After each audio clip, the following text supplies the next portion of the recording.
ראש הממשלה ינחת בישראל הערב ויכנס מחר את הקבינט הביטחוני. לא צפויה החלטה על שינוי במדיניות התגובה של ישראל.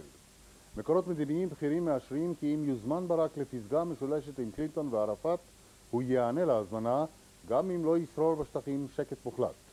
ממטוס ראש הממשלה מדווחת כתבתנו המדינית קרן נויבך. ראש הממשלה אהוד ברק מכנס הערב התייעצויות ביטחוניות בצל האירועים הקשים אתמול, ובעיקר בצל החלטתו העקרונית לעת עתה של אהוד ברק שלא לשנות את מדיניות התגובה של צה"ל. מחר יתכנס הקבינט, וגם אם יקבל החלטות על תגובה צבאית ישראלית, היא תהיה במסגרת הפעילות שנקט בצה"ל עד עתה בשבועות האחרונים, לא יותר מכך. ברק מנצל את חניית הביניים בלונדון לצורך מפגש עם מזכ"ל האו"ם קופי אנאן, וגם שיחת טלפון עם טוני בלר.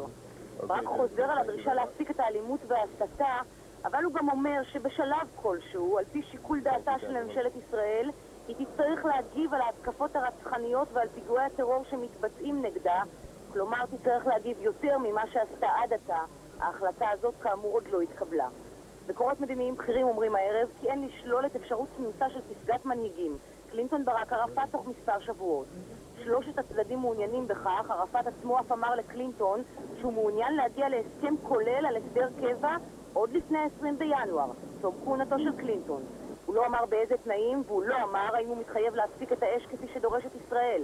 ייתכן שהשאלה הגדולה שתעמוד לפתחו של אהוד ברק תוך זמן לא רב, האם לצאת לפסגה כאשר האלימות, גם אם בווליום נמוך יחסי, נמשכת. אם לשפוט על פי מקורביו של ברק על פי שיחות פרטיות שהוא מנהל, התשובה היא חיובית. ברק יצא לפסגה, גם תחת אש. קרן נויבך, הערוץ הראשון, במטוס ראש הממשלה.